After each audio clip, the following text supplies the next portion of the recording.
And joining me on the phone is RP Data's Senior Research Analyst, Cameron Cusher. Good afternoon, Cameron. Hi Mandy, how are you? I'm well, thank you. Cameron, lots of stuff's happening in the last quarter and I know some reports have just come out. So firstly, tell me about what's going on with the home value. I mean, the index came out, I think I received a report a couple of days ago. So what's happening there? Okay, so nationally over the quarter, property values were down by 2.1%, so it was a fairly weak quarter. This is in seasonally adjusted terms, and that was the biggest quarterly fall we've seen ever since the index started back in 1999. So it was a very weak start to the new year. Floods and things like that did have a bit of an impact in January and also parts of February, but the month of March was not so bad. Values are only down by 0.2%, so we've probably seen the weakest point in the market. In Adelaide specifically, values were down by 1.6% over the quarter and they fell by 0.7% over the month. So across the board we're seeing a clear evidence the market is slowing. Sales volumes are lower, there's a lot of properties listed for sale, and buyers just don't have that urgency at the moment. No, they don't. Do you see this continuing? How do you see the market continuing? We expect that the market's going to be fairly flat.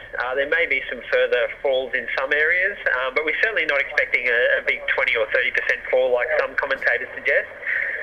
It really does come back to affordability. Interest rates are at above average levels. Price growth has been quite strong over recent years, and consumers are showing high levels of conservatism. So they're not prepared to go and spend a few $100s in a shop. They're even less likely to go and spend a few $100,000 on a property. So that's really what we're seeing at the moment. We expect that the conditions will probably continue at least for the rest of this year. Okay, that's interesting, and I guess it affects also the rents. We're seeing that rents are up. What does that mean for renters and investors going forward?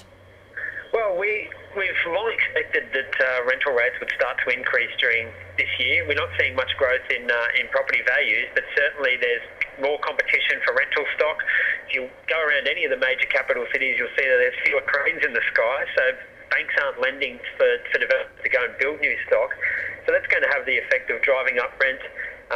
First home buyers aren't very active, so they're not out there buying properties, they need to rent somewhere. So there's a lot of competition for rental stock, and we do expect fairly strong growth in rental rates over the next 12 months. So, I mean, we talked briefly in the beginning about, what's going on in Adelaide, but the wider market of South Australia, that's not grown. You're saying it's sort of only by 1.6%. Going forward with the marketing softening, I mean, we're still a very affordable city to live in. Do you see any change in that? Generally, the regional markets are struggling quite a bit at the moment. What we're finding is that the regional markets are lagging. Probably not so much in South Australia, but certainly in some of those coastal regional markets, because we're seeing a lack of people moving state. We're not seeing the influx of fee changes and tree changes happening at the moment. People are choosing to stay put in the capital city and pay down some debt and worry about other things. So, look, I think Adelaide and South Australia tends to be one of those markets that fairly well tracks what's happening nationally, and I would expect that both Adelaide and South Australia will continue to do so. As you said, it's the most affordable mainland capital city, so it does have that advantage.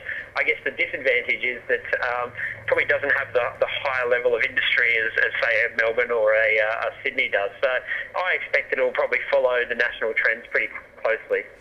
Cameron, thank you so much for your time today. We really do appreciate it, and we look forward to catching up with you again next month, because the way the market's travelling, I think we'll have different results come next month. But thank you, and take care. Thanks, Mandy. Now let's go to the Suburb Insider.